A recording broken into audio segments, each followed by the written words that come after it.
한국 퀴어 신학 아카데미 팟캐스트 퀴신팟. 네, 안녕하세요. 한국 퀴어 신학 아카데미가 보내드리는 퀴신팟. 저는 강민이고요. 스누피입니다. 샘물입니다. 고상균입니다. 안녕하세요. 반갑습니다. 와. 자, 우리 지난달에 우리 고상균 목사님께서 자리에 함께하지 못하셨습니다. 죄송합니다. 어떤 바쁜 일이 있으셨나요? 기억이 안 나네요. 아, 그래요? 근데 진짜 뭐가 많아가지고 제가 이게 사실 인생에 제일 중요한 건데 그때 제가 뭘 진행하는 게 있어가지고 아하. 예, 그래서 빠질 수가 없었어요. 너무너무 죄송합니다. 항상 바쁘시고 뭔가를 맡아 하시고 아쉬웠습니다. 우리 시대의 귀감이 되는. 죄송한데 매기는 건가요? 아니, 그렇지 않습니다. 자, 아무튼 정말 죄송합니다. 예, 앞으로 그런 일이 없도록 하겠습니다. 네, 예. 알겠습니다. 자, 오늘은 또 특별한 순서가 우리를 기다리고 있죠. 지난 시간에 우리 신학 영재를 우리가 발표했어요. 맞아요. 그게 제가 그래서 저도 들어봤는데 들으셨어요? 저 지금은 아직 들으면 안 되는 거죠? 예, 아니요. 들어도 되죠. 들어도 들으면 되는데 되는 거지. 그럼 왜 갑자기 놀라요? 그걸 왜 들으셨어요? 죄송한데 대한민국은 듣는 자유가 있는 나라예요. 예, 집회결사의 자유와 함께 들음의 자유가 있는 나라입니다. 근데 거의 저의 어떤 그 빈자리가 전혀 느껴지지가 않았어요. 그래서 정말 훌륭하다. 그래서 사실은 팟캐스트를 들으셨다. 예, 사실은 앞으로도 빠져도 되지 않을까. 사실 그런 생각이 많이. 뭐라고요? 10초 전에 앞으로는 그런 일 없도록 하겠다. 사람이 늘 마음이 왔다 갔다 하는 존재입니다. 예. 10초 만에요? 나약한 존재고요, 마음이. 근데 아무튼 그때 그런 생각이었다. 굉장히 그만큼 굉장히 훌륭했다. 이런 말씀을 드리는 겁니다. 그 훌륭한 순서 오늘 여러분들 만나보실 수 있습니다. 오호. 신학 영재 샘물님께서 오늘 사사쇼를 준비하고 계시고요. 자, 그러면은 우리 첫 번째 순서부터 들어가 볼까요? 오늘은 그래서 제가 퀴어 뉴스를 준비했습니다. 아하. 먼저 제가 준비한 퀴어 뉴스 전해드리겠습니다. Q News Collection. 자, 우리 먼저 뉴스 시작하기 전에 박수로 시작할까요? 일단 박수. 네, 박수. 좋은 소식이 있는 것 같은데. 모르지 아직. 좋은 소식이 있습니다. 우리 한덕수의 23년형 선고. 대단 정치적인 얘기부터 시작하는데 괜찮겠어요?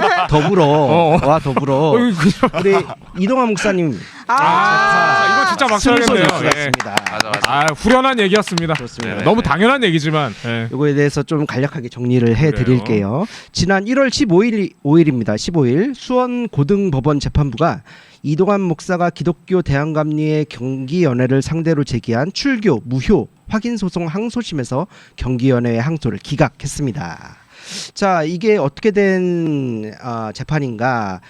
때는 2019년으로 거슬러 올라갑니다. 제2회 인천 퀴어문화축제의 프로그램 중 하나였던 함께하는 축복식에서 이동환 목사가 연단에 올라 우리는 혐오가 아닌 사랑, 차별이 아닌 자비, 배제가 아닌 가능성과 희망이 가득한 세계를 꿈꿉니다 라고 말하며 성소수자를 축복했죠.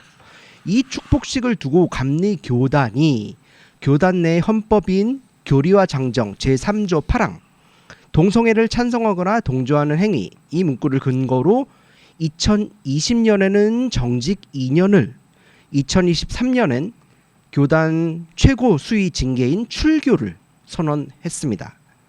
이 교단의 판결에 대해서 이동환 목사는 사회법정에 소송을 제기했죠. 소송은 크게 두 갈래입니다. 첫 번째는 먼저 2020년 선고받은 정직 2년 판결에 대한 무효 소송입니다. 이 소송에 대해서는 1심과 2심 모두 교단의 종교의 자유를 존중해야 하고 동성애 찬성 동조를 처벌하는 교리와 장정은 교리의 핵심과 연관한 것이므로 이를 무효로 하는 것은 종교에 대한 과도한 개입이다 라는 취지로 기각 판결이 났죠. 현재는 이 재판은 대법원에서 심리가 진행 중입니다. 그리고 이번에 선고된 판결은 두 번째 소송에 관한 것입니다. 출교 무효 확인 소송에 대한 결과이죠.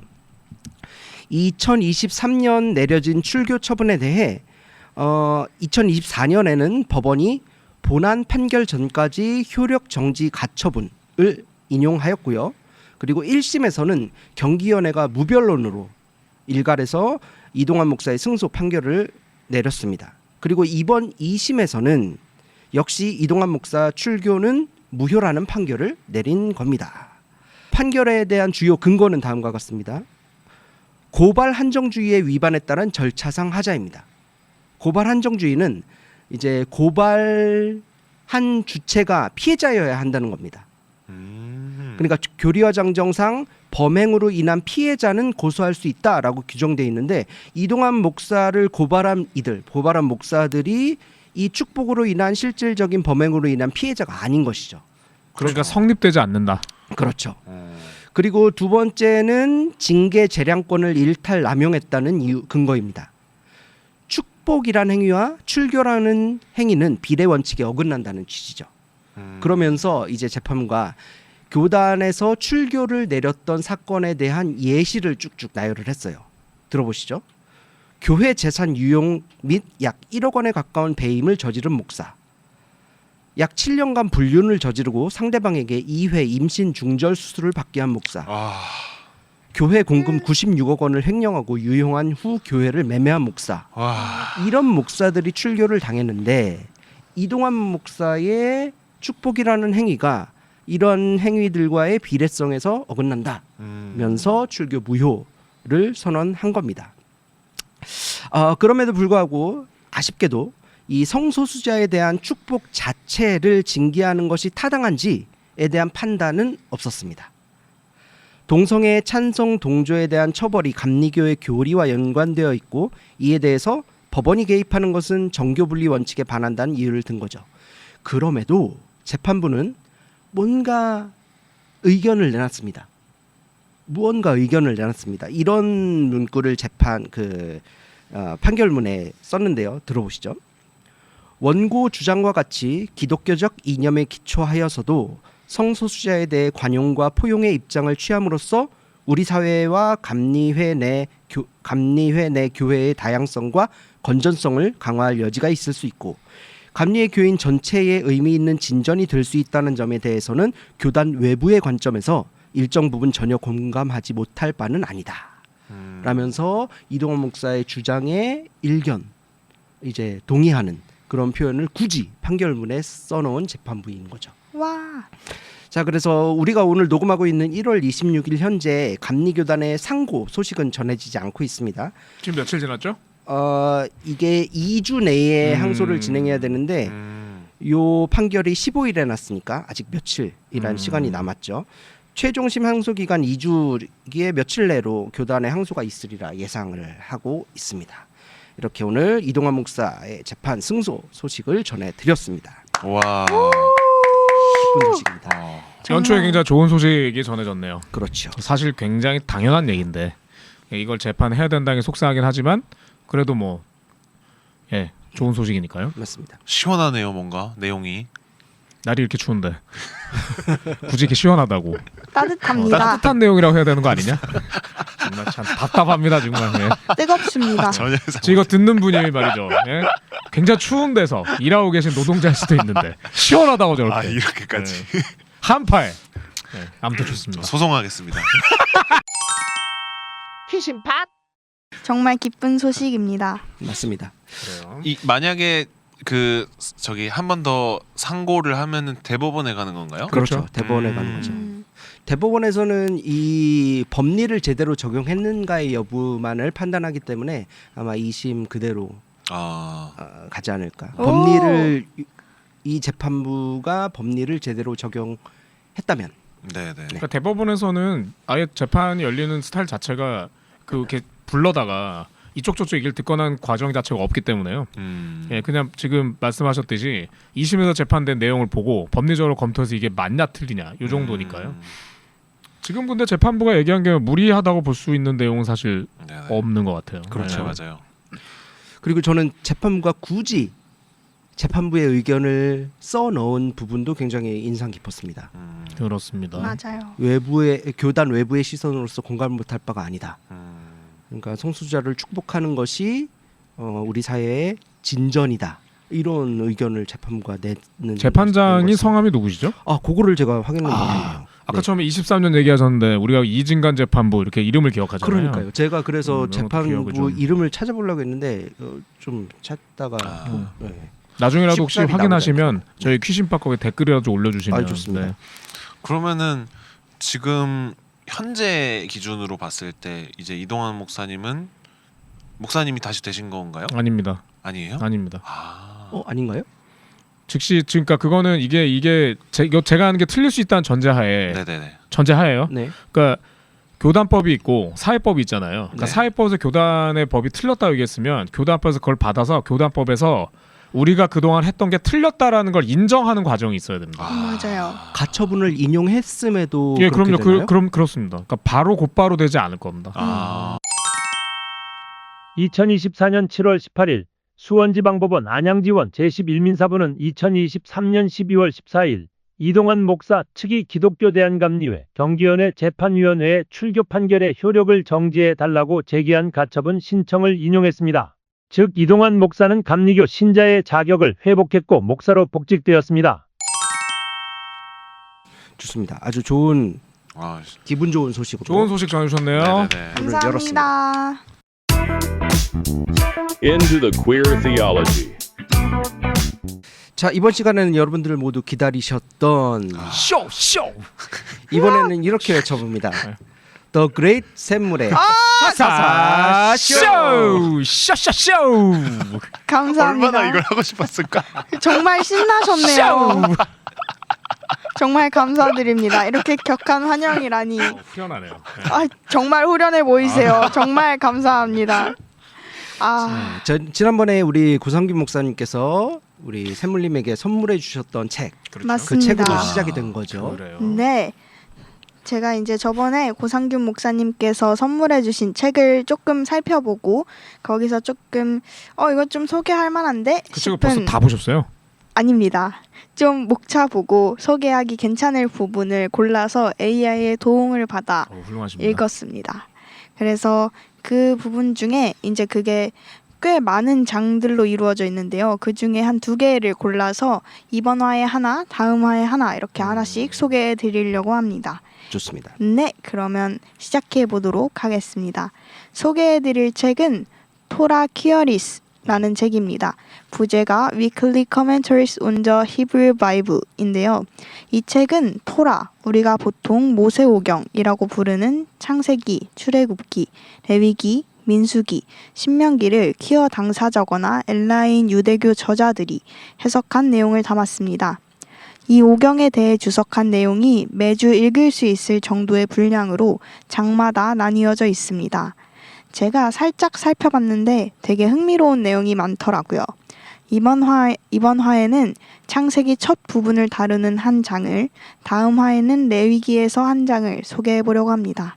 그러면 바로 시작해 보도록 하겠습니다. 이번에 소개해 드릴 창세기의 장은 하나님은 그들을 남자와 여자로 창조하셨다라는 창세기 1장 1절에서 6장 8절에 달하는 내용을 주석한 마거릿 보어스 웨니그라는 사람이 주석한 내용입니다. 이 장의 저자는 창세기 1장 27절 하반부 하나님이 인간을 남자와 여자로 창조하셨다라는 구절이 흔히 생각되듯이 어떤 이분법적인 성별만은 말하는 것이 아니라는 점을 주장합니다. 이게 주요한 주장의 내용인데요. 저자는 랍비 전통 자체가 이미 인간 안에 성별 다양성을 잘 인식하고 있었으며 성경과 유대 전통은 오늘날 말하는 젠더 다양성과 배치되지 않는다라고 말합니다. 성별 정체성이 여성과 남성만으로 구분될 수 있다는 것을 우리는 이제 잘 알고 있죠. 그런데 이 구절은 그런 우리들의 인식과 충돌하는 것처럼 보입니다. 남성과 여성 2개의 성만을 이야기하고 있기 때문인데요. 이 챕터에서는 첫 번째로 인터섹스의 경우를, 두 번째로는 트랜스젠더의 경우를, 그래서 모든 인간이 자신이 창조된 것처럼 보이는 그런 지정성별과 동일하게 살 수 있다는 것은 아니다라는 것을 다룹니다. 그러면서도 성경을 잠시 살펴보면서 손상된 고환을 지닌 동물을 제물로 바치는 것을 금지하는 것에 대한 논의, 성전환 수술에 대한 다양한 견해가 있다라는 어떤 유대교 내에서의 논의들을 소개하기도 합니다. 그러면서 랍비들이 성별 다양성을 잘 알고 있었다라는 것에 대한 근거로 여러 가지를 드는데 그 중에서는 미슈나 비쿠림이라는 책에서 4장이 있습니다. 거기서 어떤 범주에도 속하지 않고 그 자체로 하나의 인간, 그리고 남성과 여성의 성기를 모두 가진 자인 안드로기노스, 그리고 성기가 숨겨져 있거나 발달하지 않은 자인 툼툼, 남성적 특징을 지녔거나 불임 여성인 아일로니트, 여성적 특징을 지녔거나 불임인 남성인 사리스, 이런 용어들이 나옵니다. 이런 것들은 탄나임과 아모라임 문헌에 매우 빈번하게 등장하는데요. 사실 제가 이 문헌들이 정확히 어떤 문헌인지 무슨 특징을 가졌는지는 잘 모르지만 유대교 내에서 상당히 권위가 있는 중요한 문서들이라고 합니다. 그래서 탈무드 백과사전에서 아일로니트에 대한 인용은 5칸 바늘, 그리고 안드로기노스는 11칸을, 툼툼은 무려 66칸, 다 합쳐서 33쪽을 차지한다고 합니다. 또한 어떤 문헌에서는 모르드게가, 성서에 있는 내용이죠. 모르드게가 에스더에게 젖을 먹였다는 이야기나 하나님이 출산 중에도 아이의 성별을 바꾸신다는 상상, 최초의 인간 아담이 남성과 여성을 동시에 지닌 존재였다는 전승, 이런 것들을 전합니다. 또 이사야서에서는 사리스에게조차 하나님 안에서 영원한 이름과 자리를 약속한다. 이런 전통들이 쭉 나열됩니다. 그래서 인터섹스와 트랜스젠더가 유대 공동체 안에 설 자리가 있는지, 우리가 현재 있는 자리에서도 그런 공동체 안에 인터섹스와 트랜스젠더를 비롯한 어떤 지정 성별과 다른 삶을 사는 그런 성별 이분법으로 나눠지지 않는 사람들이 설 자리가 있는지, 이런 것들을 묻도록 이끕니다. 그러면서도 현대 생물학과 성과학의 논의가 이런 긴 유대들의 전통, 이런 미슈나의 통찰을 뒤늦게 따라가고 있다라고 주장하기도 합니다. 그리고 이 챕터에서 마지막 부분은 창세기 1장 27절을 다시 읽기인데요. 이 부분은 직접 들으시면 더욱 좋을 것 같아서 통째로 인용해 보겠습니다. 이를 하나님은 모든 인간을 반드시 남자 아니면 여자로 창조하셨다 라고 읽지 말고 이렇게 읽자. 하나님은 어떤 인간은 남성으로, 어떤 인간은 여성으로, 겉으로는 남성처럼 보이지만 스스로를 여성으로 아는 이들로, 겉으로는 여성처럼 보이지만 스스로를 남성으로 아는 이들로, 그리고 남성과 여성의 특징을 함께 지닌 이들로 창조하셨다. 여기서 성경에서 흔히 사용되는 수사법인 메리즘이라는 게 있다고 합니다. 여기는 전체를 그 일부들로 암시하는 표현 방식입니다. 성경에서 저녁이 되고 아침이 되니 첫째 날이었다 라고 말할 때 물론 그날의 저녁과 새벽과 아침과 정오와 오후와 황혼이 모두 있었음을 의미합니다. 저녁과 아침은 하루 동안 나타나는 모든 시간대와 빛의 상태를 포괄합니다.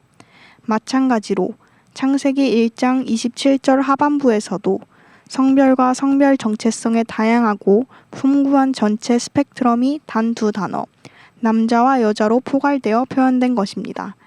그러므로 하나님은 모든 인간을 남자 아니면 여자로 창조하셨다 라고 읽지 말고 이렇게 읽자. 하나님은 인류를 자카르 우네케바, 곧 남성과 여성, 그리고 그 사이의 모든 조합으로 창조하셨다. 이렇게 1장 27절을 다시 읽자라고 주장하면서 글이 마쳐집니다. 오늘의 사사쇼는 여기까지이고요. 흥미로운 부분이 있었거나 조금 더 궁금하신 부분이 있다면 댓글로 남겨주시거나 하면은 저희가 다음 화에서 좀 더 얘기를 나눠볼 수 있을 것 같습니다. 감사합니다. 네, 고맙습니다. 와.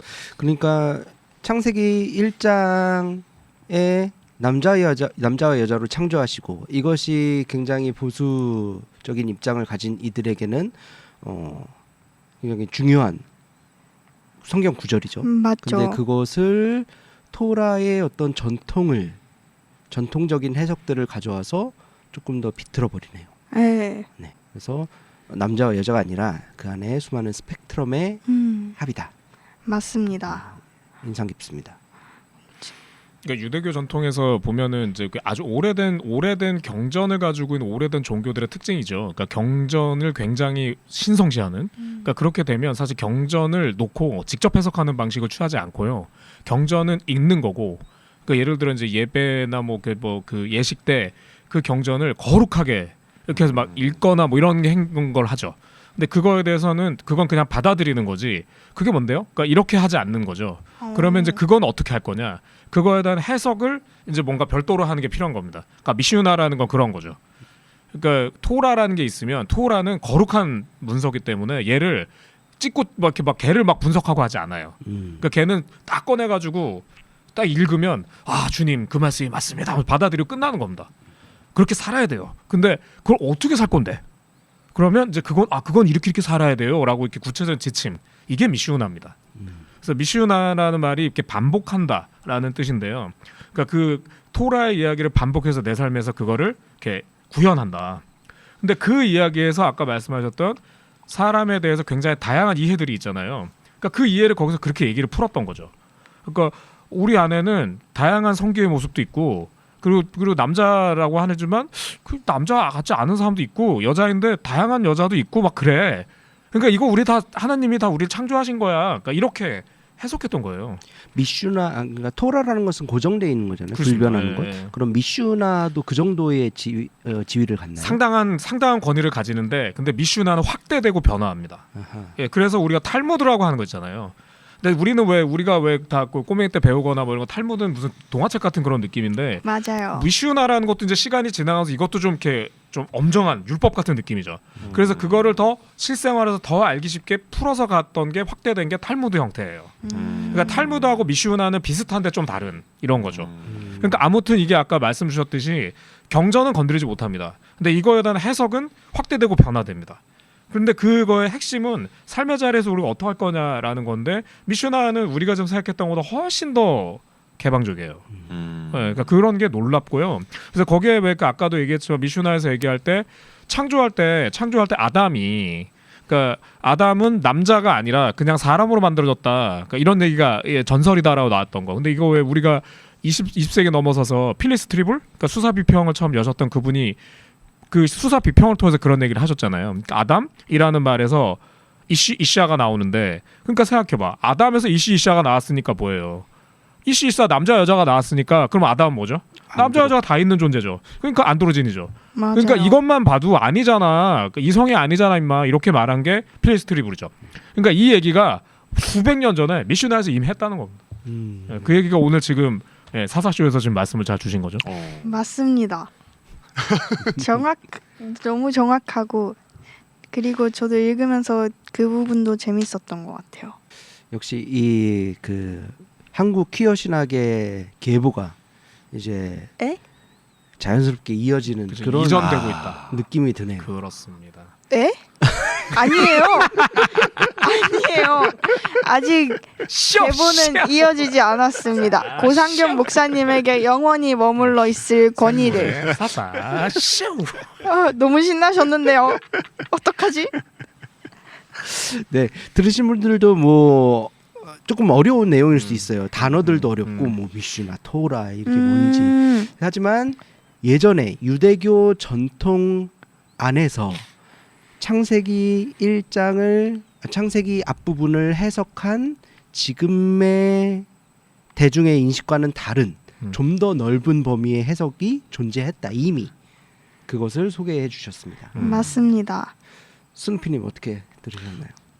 재밌게 들었고요. 감사합니다. 정말 여러분들께서 스누피의 표정을 봐야 되는데 지금 가끔 이럴 때 우리가 유튜브로 하는 게 좋지 않은가 생각할 때가 좀 있어요. 좋아요. 그 미슈나라는 게 이제 일종의 해설서 같은 거죠. 해설서이자 율법서 같은 율법 참고서 같은 이런 거죠. 아 그것도 그 약간 구전이 아니라 실제로 기록돼 기록으로 있습니다. 남아있네요. 네. 그러니까 우리가 지금 흔히 얘기하는 전통이라는 개념보다 조금 더 뭔가 신성시되고 조금 더 비중 있게 여겨지는 게 미슈나라는 생각이 드네요. 그럼에도 거기에 이미 그런 해석들이 존재했다. 맞습니다. 흥미로운 그런 것 해석들이 수많은 해석들이 존재했습니다. 그러니까 감리교에서도 이제 네 가지를 중요시 여기잖아요. 네. 뭐죠? 이성, 성경, 오 감신탁승이다. 전통, 경험? 그렇죠. 와. 아 그 성서를 이해하는 네 가지 전거 뭐 그런 거구나. 교수님 맞습니다. 제가 수업 잘 들었습니다. 사실 중학교 때 왔습니다. 요. 그러고 수업 안. 그러니까 여기서의 전통의 범주에 사실 미슈나도 포함되어야 하는 게 마땅하죠. 이 개신교의 뿌리가 되는 그런 유대교에서 했던 해석들도 우리가 충분히 받아들이고 이제 논의되어야 할 전통이 아닌가 그렇게 생각이 듭니다. 맞습니다. 저는 특히 마지막에 제가 읽어드린 그 창세기 1장 27절을 다시 읽기 부분이 특히 좋았던 게 이제 아침과 그 저녁 얘기하면서 그걸 비유로 이렇게 얘기해 주니까 그 이해도 잘 되고 재밌었던 것 같습니다. 맞아요. 스펙트럼 이해가 확 되는 것 같아요. 네. 저녁 안에는 다양한 시간대가 존재한다. 그렇습니다. 남자 여자 안에는 다양한 스펙트럼이 존재한다. 아멘. 주님께서 여러분과 함께 또한 사제와 함께 죄송합니다. 그렇습니다. 그러면 오늘 사사쇼는 여기까지고요. 다음 화에서 이제 레위기 또 전해드리도록 레이디 하겠습니다. 기대되네요. 와. 기대됩니다. 고생하셨습니다. 와. 감사합니다. 감사합니다. 쇼. Recall the Q history. 자, 이번엔 퀴어에 관한 역사를 살펴보는 시간이죠. 오늘은 우리 스누피님께서 역사를 준비해 주셨습니다. 어떤 내용일까요? 네, 오늘 제가 가져온 내용은요. 어떤 특정 사건이라기보다는 그 역사 속에서 있었던 실제 했던 흥미로운 개념과 그 뒤에 숨겨진 이야기를 좀 한번 소개를 해드리려고 합니다. 안데스 문명이라고 들어보셨나요? 들어봤습니다. 들어는 봤죠. 남미에 있는 겁니까? 맞아요, 네, 남미에 있는 예전에 그 라틴 아메리카 지역에 있던 잉카 제국으로 대표되는 문명이라고 하더라고요. 이제 이 안데스 문명, 잉카 제국에서 썼던 그 언어 중에 케추아어라는 언어가 있었대요. 그 언어로 이제 남성, 여성을 뜻하는 콰리라는 게 이제 남성이고 와르미가 여성인데 이 남성, 여성이라는 거를 이제 합쳐가지고 콰리 와르미라는 존재가 그 세계에 있었다. 오. 요 이야기를 한번 좀 해보려고 합니다. 파리 와르미. 네, 콰리 와르미. 음흠. 이 파리 와르미. 콰리 와름이라는 존재가요. 이제 잉카 문명 이전에 안데스 사회에서 이전부터 이제 안데스 사회에서 어떤 의례를 수행하는 샤먼을 지칭하는 단어였대요. 현재의 이제 제사장, 목사, 사제인 셈이죠. 근데 이 사제의 역할을 맡던 사람이 그 콰리 와름이라는 이름에서 알 수 있듯이 제3의 성을 표방을 했다고 해요. 이제 현대적인 관점으로 볼 때 논바이너리 또는 젠더 다양성을 가진 존재다. 그 사람이 이제 사제 영적 지도자의 역할을 맡았다라는 건데요. 이제 콰리와르미의 기원을 이해하려면은 그 안데스 신화 속에 있는 이름이 자꾸 어렵네요. 추키친차이라는 신을 알아야 한다고 합니다. 이 추키친차이라는 신이 제규어의 모습을 한 신인데요. 이 신은 그 여행자들의 수호자이자 그리고 동시에 두 가지 본성을 가진 사람들의 보호자로 여겨졌다고 합니다. 그래서 이 콰리와름이라는 샤먼들은 추키친차이를 이제 특별히 모시면서 이 안데스 세계의 영적 지도자로서 활동한 사람들인 거죠.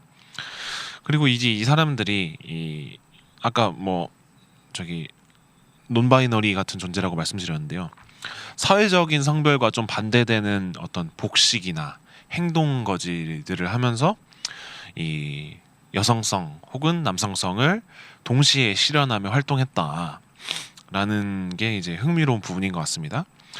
그러면은 왜 이제 그 이런 특별한 존재죠. 특별한 존재 그리고 잉카 문명의 사람들이 왜 이토록 이들을 중요하게 여겼느냐라는 그 질문으로 좀 들어가 보자면 여기에는 이제 그 안데스 철학의 핵심 개념인 야난틴이라는 게 있대요. 그게 이제 중심이 된대요.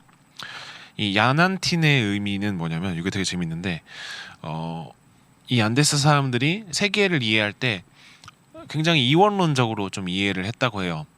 물과 불 그리고 빛과 어둠 그리고 남자 여자 뭐 하늘과 땅 이런 식으로. 근데 그 이원론적으로 이해하는데 그 이거를 대립되는 존재로서 이해하는 게 아니라 굉장히 상호 보완적인 존재로 이해하고 있었고, 그래서 이 대립되는 것들이 결합해서 완벽한 에너지를 이룬다라는 믿음이 있었고요. 그래서 그 중심에 있는 사람들이 한편으로는 이 세계의 조화를 이루는 역할을 하는 사람들인 거예요. 그래서 콰리 와르미는 그 눈에 보이는 그 어떤 남자 여자의 그 존재를 중심에 서 있는 균형을 이루는 그 완벽하게 그 조화를 이루는 존재로서 여겼다라는 겁니다. 여성성과 남성성 사이의 중재, 현재와 과거 사이의 중재, 산자 죽은 자 사이의 중재, 이런 것들을 콰리 와르미라는 존재들이 해왔던 거죠. 그래서 이제 홀로 존재할 때의 불완전함을 극복하고 균형을 맞추는 이런 그 콰리 와르미의 존재는 안데스 세계관에서 매우 자연스러운 것이었다 라고 합니다. 하지만 이제 그 콰리 와르미의 그 사료들을 찾아보기가 어렵대요. 좀 오래된 그 역사이기도 하고, 또 이제 아시다시피 남미에서는 그 한번 식민지 지배 역사가 크게 있었지 않습니까? 스페인이 가톨릭 그 신앙을 딱 무장하고 이 남미 전역을 이제 통치를 하기 시작하는데, 이 가톨릭을 앞세운 정복자들은 이 젠더 다양성을 지닌 이들의 영적 그 어떤 관습이 마음에 들지 않았던 것 같아요. 그래가지고 그 유럽인의 시각에서 콰리 와르미는 소돔주의자로 이제 낙인 찍혀가지고 박해받았고, 동시에 그와 관련된 기록이나 어떤 사료들이 싹 다 그냥 사라져버린 뭐 그런 걸로 지금 남아 있다라고 합니다. 뭐 이제 다행히도 이 요거가 최근에 와서 뭐 2021년에 뮤지션 엘리시아 크램튼이라는 사람이 이 제규어 신에게 헌정하는 앨범을 발표를 했대요. 근데 거기서 이제 뭐 이런 콰리 와르미에 대한 언급도 그 앨범 속에서 좀 이루어지고, 뭐 그런 곡도 좀 들어가 있고, 뭐 이런 식으로 조금 복원되는 그런 역사가 지금 있다고 합니다. 네. 그리고 그 이후로 또 그 콰리 와르미만을 이제 좀 기념하는 그 플래그 있죠. 그 왜 프라이드 플래그처럼 그것도 네. 플래그가 따로 생겼는데 되게 멋있어요. 한번 보세요. 뭔가 우와. 이 제규어 신 이렇게 해가지고 멋지네요. 네. 네. 요런 것들이 있다고 합니다. 그 이미지가 콰리 와르미를 상징한다. 네, 콰리 와르미 플래그래요. 오호. 오, 되게 신기해요. 콰리 와르미 프라이드 플래그. 요게 만들어진 게 2016년이라고 하네요. 그래, 들으면서 되게 아시아 문명과 비슷한 개념이 있다는 생각이 드네요. 예전에 제가 한번 소개해드린 적이 있는 뭐 인도네시아에도 성별 구분이 5가지인데 네, 맞아요. 이제 남성, 여성, 트랜스 남성, 트랜스 여성, 그리고 비슈라는 이제 그런 성별 뭐라 그럴까요? 아무튼 그런 성별이 있는데 이들이 이제 안드로진의 성격을 가지고 있는 남성, 여성 모두를 가지고 있는 사람들이고, 그리고 이 사람들 역시 아시아 문명에서는 그 종교적 의식에 참여하는 그런 신성한 집단으로 인식을 됐는데, 굉장히 잉카 문명의 남미 잉카 문명의 그런 성별 구분과 유사한 그런 역사가 있네요. 그 저도 지금 그 위원장님 말씀드리면서 그런 생각을 했는데요. 그러니까 그러니까 남미에는 지금 말씀하신 콰리 와르미 같은 경우는 그러니까 이게 정확히 어떤 존재인지는 우리가 정확히는 알 수 없는데, 그러니까 아주 실체적으로 이렇게 그 신체상의 그 안드로진을 말하는 건지, 아니면 이렇게 왜 소위 이성애자들이 볼 때 저분들은 굉장히 이성애자가 아니다라고 하는 어떤 그러니까 소위 말하는 제3의 성을 얘기하는 건지 정확히 알 수는 없는 존재죠. 근데 그게 왜 이제 북미에서는 근데 왜 그 소위 북미 인디언의 언어에서 한 몸에 깃든 두 개의 영혼이라고 하는 게 지칭됐던 분들이 계셨다고 하잖아요. 그러니까 이분들이 또 이제 그런 사제의 역할을 하거나 그러니까 이렇게 신과의 만남을 중재하거나 아니면 의사의 역할을 그러니까 치료의 제의를 행하거나 하는 분들이 굉장히 많으셨다라는 얘기들이 또 있죠. 그리고 이거는 좀 그런 이해를 좀 할 필요가 있다고 생각이 되는데 그 아까 왜 표현하실 때 말씀하실 때 이렇게 두 개의 개념으로 생각한다. 세 개를 네. 물과 불. 근데 그게 그 안데스 전통에서는 그게 나눠지는 대립항이 아니고요. 그러니까 상호로 보완해서 보완항입니다. 그러니까 왜 이게 우리 동아시아에서 그걸 뭘로 이해할 수 있냐? 태극이죠, 태극. 음양. 예, 음양이라고 하잖아요. 근데 음양이 서로를 차별하거나 한쪽이 강하고 이 얘기가 아닙니다. 그 음양이 있는데 그게 조화롭게 있는 거. 그거를 대극이라고. 그게 태극이죠. 그러니까 이 존재가 되게 극상이야라고 말하기 위해서 그 중에 어떤 요소가 있는데 그게 음과 양이야라고 말하는 거잖아요. 그러니까 이쪽에서도 얘기할 때 물과 불이 존재하는데 그게 대립항이 아니라 상호간에 보완해서 완전한 세계를 만든다. 그래서 그게 아난틴이죠. 예, 그래서 칼이 야룸이라고 할 때 그 얘기도 이거를 소위 말하는 지정성별 남성과 여성의 걸 어떻게 이 대립항을 극복하죠? 극복을 못합니다. 근데 이걸 어떻게 극복할 수 있죠? 제3의 어떤 존재가 계셔서 그 이가 우리를 상호 보완하고 완벽한 야난틴의 존재로 만들어주는 거죠. 그러니까 그이들이 그 세계에서 사제가 될 수 있었던 것 같아요. 근데 이제 이게 아까 말씀하셨듯이 이제 가톨릭 정복자들이 볼 때는 뭐 인디언도 마음에 안 드는데 다 그냥 다 뭐 그 문화를 인정 자체를 안 하는데 거기에서 얘는 뭔데? 그 얘는 뭐 남자도 아니고 근데 뭔데? 여자도 아니야. 꺼져 씨 더러운 놈 이렇게 했겠죠. 그러니까 이렇게 하면서 완전히 다 날아갔었던. 그래서 사실은 그렇게 되면서 이게 문화가 다 파괴됐고 그 지금 그리고 그게 정확하게 그때에게 뭐 막 명확하게 뭐 이렇게 문자로 남겨서 그러니까 법전이 남아 있거나 제의가 남아 있고 이런 게 아니니까 사실은 뭔가 남을 수 없는 거지만 그러니까 인류에게 굉장히 다양한 어떤 문화적 자산이 있고 그 중에 사실 우리가 지금 가지는 이런 되게 혐오적이거나 그러니까 이런 얘기는 사실 생각해 보면 물론 혐오는 오래 전부터 있었지만 거기에 반대되는 개념의 굉장히 풍부한 문화가 오랫동안 있었고 다만 우리에게는 이제 이게 근대화 그러니까 서구 중심의 근대화에서 이런 부분이 많이 깨진 것은 불과 한 500년 정도다라는 생각을 좀 하게 되는 것 같아요. 이런 말씀을 들을 때마다. 되게 흥미롭게 들은 것 같습니다. 그러면서 저는 현대의 그 콰리와름이라는 존재를 또 어떻게 이해하고 있나, 그 남미 이제 현지에 사는 어떤 사람들은 그런 것들이 또 궁금해지는 내용이었습니다. 너무 재밌었어요. 보니까 지금 현재 페루, 볼리비아, 에콰도르 등 안데스 산맥 고산지대에 거주하는 케추아족, 아이마라족 여기가 이제 잉카 문명의 후예들이라고 합니다. 근데 물론 여기서 아직도 그런 전통의 개념들, 문화들이 살아있는지는 정확히는 모르겠지만 그래도 잉카 문명의 후예는 존재하고 있고 그렇게 보면은 화려아르미를 비롯한 우리가 생각하기에 없어지지 않았을까 한 문화들도 일정 부분 흔적이 남아있지 않을까? 좀 찾아봐야겠네요, 진짜. 기대감을 갖게 하는 부분인 것 같네요.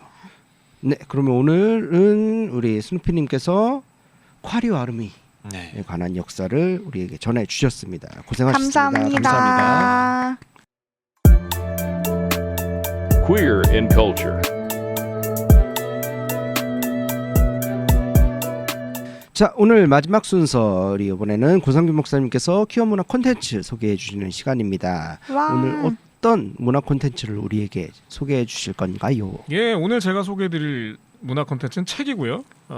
나는 좋은 사랑을 할 수 있을까? 한채훈 선생님 쓰신 책을 들고 왔습니다. 이 책은 지난해 그러니까 2025년에 나온 굉장히 비교적 따끈따끈한 책이고요.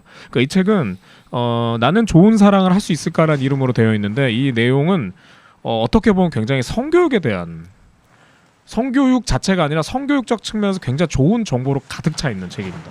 그래서 이 책의 내용에 보면 일단 목차를 보면 그래요. 성욕과 생식 사이의 방황을 멈추기, 섹스에 관한 환상과 부담 덜어내기, 자유롭고 건강하게 누리기. 그러면서 굉장히 편한 무슨 얘기를 하느냐 싶지만 아까 말씀드렸던 섹스에 관한 환상과 부담 덜어내기.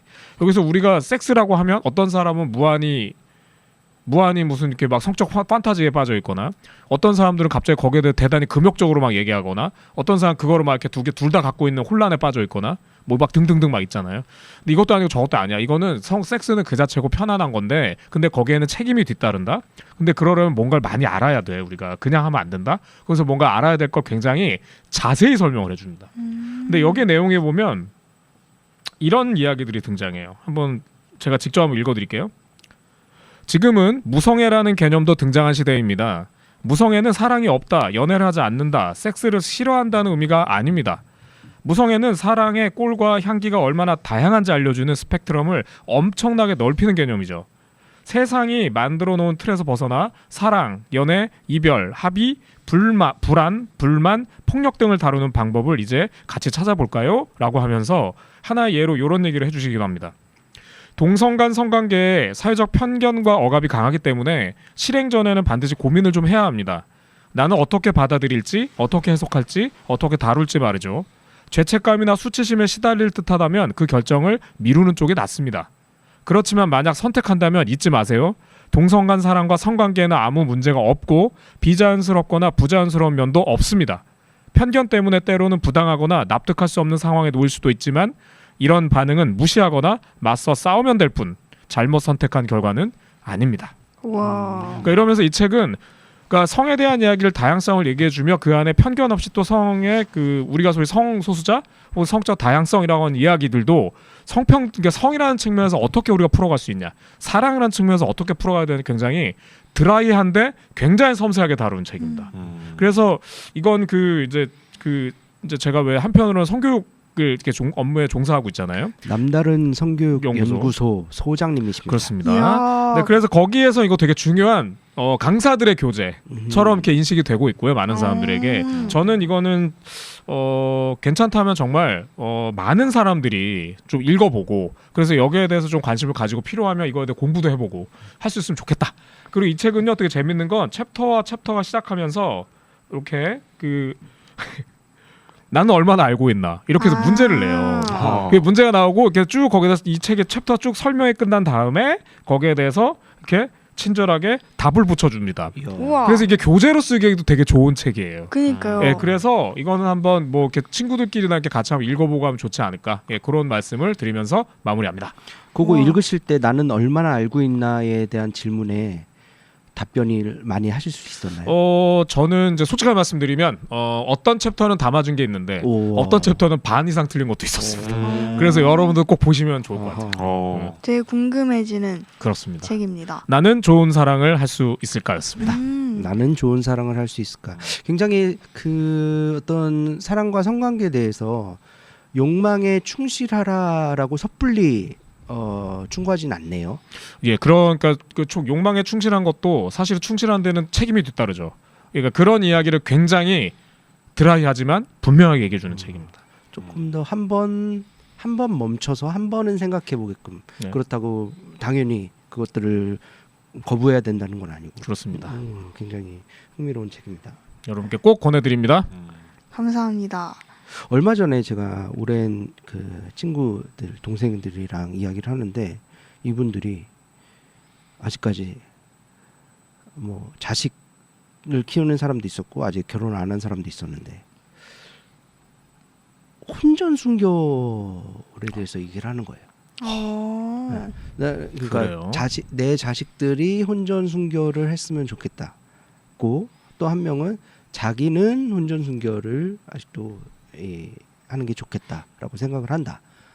이렇게 하는 거예요. 근데 뭐 거기다 대고 이제 아니야 라고는 못했고 이런 생각을 하고 있는 이들에게 혹시 건넬 만한 조언이 있을까요? 갑자기 궁금했습니다. 두 분은 어떻게 생각하세요? 조심스레 저 책을 건네면 어떨까요? 이 책을 좀 읽어봐라. 네. 나는 좋은 사랑을 쓸까를 건네준다. 네. 예. 전 한마디로 정리하기가 좀 너무 어려울 것 같아요. 사실 저는 일단 그런 어떤 성관계 이런 것도 뭐 하면 순결이고 뭐 하면 순결이 아니다라고 말하는 것도 웃기고 사실 그것도 스펙트럼이잖아요. 그래서 어떤 관계에서만 단순히 어떤 행위에서만 순결을 지켰다라고 말하면은 그 스펙트럼에서 그거가 해결이 되는가? 말 정리를 잘 못하지만 뭐 이런 생각을 평소에는 갖고 있습니다. 그러니까 이 책 소개해 주신 걸 들으면서 제가 아까 했던 질문과 연관하면 멈춰서 생각하지 않고 욕망으로 빠지는 행위나 멈춰서 생각하지 않고 뭐든지 닫아버리는 행위나 똑같다고 생각이 드는 거예요. 한 번 더 멈춰서 생각하되 자기의 책임에 대해서 생각하고 그럼에도 사랑에 대해서 자기가 느끼는 감정에 대해서 한 번 더 생각해 볼 수 있는 그런 게 되면 좋을 것 같지 않을까.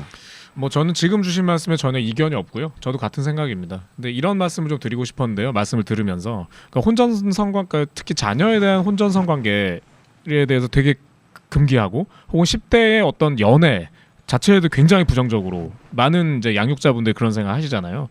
근데 이제 거기에는 제가 볼 때 그것 자체에 대한 문제라기보다는 거기에서 파생되는 어떤 것들에 대한 공포가 되게 많으시다는 생각이 들어요. 그러니까 섹스를 결혼 전에 하지 마. 그러니까 그럼 하지 마와 해. 그러면 이거 두 개밖에 없는 상태. 근데 했을 경우 막 이러저러한 문제가 막 있어. 막 이렇게 바로 막 넘어가 버리는 거 있잖아요. 이건 공포죠. 그러니까 그것 자체에 대한 뭐라기보다는 공포가 되게 많다는 생각이 들거든요.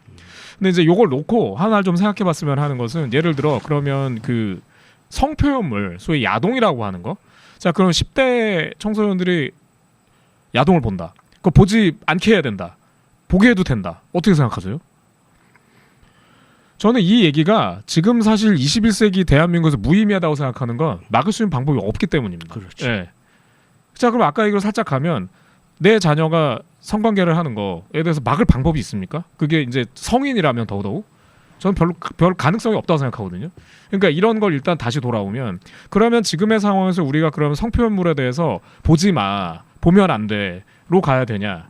아니면 그런 게 범람해. 근데 그게 어떤 건데 그리고 거기에 대해서는 어떤 문제가 있고 어떤 책임성이 있고 그럼 우리가 뭐를 그걸 표현해서 다양한 뭐 유튜브를 포함해서 엄청 다양한 매체가 지금 엄청나잖아요. 그 다양한 정보 속에서 우리가 어떤 것을 선별하고 어떤 걸 볼 수 있는 능력을 가져야 되냐. 소위 미디어 리터러시죠. 그러니까 우리 얘기가 그거를 금기하는 방향으로 가야 되는 거냐 미디어 리터러시 교육으로 가야 되는 거냐. 저는 후자로 가야 된다고 생각합니다. 왜냐하면 전자는 불가능하기 때문입니다. 금기를 했을 경우 남는 거는 그것을 못 막는다는 현실과 죄책감이겠죠. 네, 그러면서 공포만 계속 남는 거죠. 예, 그리고 막 정죄하고 이렇게 되는 것만 막 남고요. 그리고 그런 상황에서 그 정죄는 거의 예외 없이 남성에게 정죄가 되지 않습니다. 여성이 몸을 함부로 굴렸다 쪽으로 갈 가능성이 크기 때문에 결국은 남성 중심적 이성의 중심적인 언어가 계속 공포로 횡행되는 거 외에는 남는 게 없는 거죠. 저는 그래서 그런 부분에선 우리가 지향해야 될 바는 말씀드렸던 야동 보지 마의 문제가 아니라 미디어 리터러시로 가야 하듯이 성에 대한 부분도 성에 대한 책임성이 분명히 따른다. 근데 성은 이런 것이다를 분명히 가르쳐주고 그 얘기를 폭을 넓히는 방법으로 가는 게 좋다라고 얘기하고 싶습니다. 감탄했습니다. 역시 그 연구소 소장님 짬이 다르네요. 다릅니다. 짬이 다른 거. 짬이 다르다고요? 야, 정말 이게 지금 정말 19세 선생님께서 하실 말씀입니까? 저 이제 21살이에요. 아, 그렇군요. 벌써 네. 알겠습니다. 네, 좋습니다. 오늘도 이렇게 알차게 여러 가지 소식들로 여러분께 전달해드렸고요. 오늘 뭐 어떠셨는지 특별히 하실 말씀 있으시면 하시고 마무리하도록 하겠습니다. 오늘 뭐 이게 뭐 다른 걸 떠나서 우리 다 그렇게 느끼고 있지 않나요? 사사쇼가 정말 훌륭했다. 진짜. 이 세대 변화를 우리가 그럼요. 눈앞에서 목도하고 있는 거죠. 목격하고 네네네. 그렇습니다. 그런 현장에 있다는 게 참. 중국의 속담에 그런 말이 있죠. 장강의 물결은 손바닥으로 막을 수 없다. 전 아직 막아집니다. 과거와 장강, 샘물. 물 메타포네요. 흐르는. 이야, 막을 진짜 수가 없다. 대박. 알레고리적 해석. 죄송합니다. 과거와 저 미래를 배워가지고. 아우르는 콰리와르미 같은 존재. 예. 세상. 여기서 오늘 키심판 맞춰야 될 것 같아요. 안 통하네요. 큰일 좋습니다. 났다. 우리 다음 시간에도 우리 샘물님의 사사쇼를 기대해 주시면서 오늘은 저 우리 다 같이 네. 하고 싶은 말 있습니다. 네네네. 오늘 모든 순서가 다 재밌었습니다. 네. 네, 감사합니다. 감사합니다. 진심이에요. 알겠습니다. 네, 모든 순서가 재밌었다는 샘물님의 명언을 남기며 아니 오늘 순서를 마무리하도록 하겠습니다. 다음 시간에 뵙도록 하겠습니다. 감사합니다. 감사합니다. 다음에 만나요. 한국 퀴어 신학 아카데미 팟캐스트 퀴심팟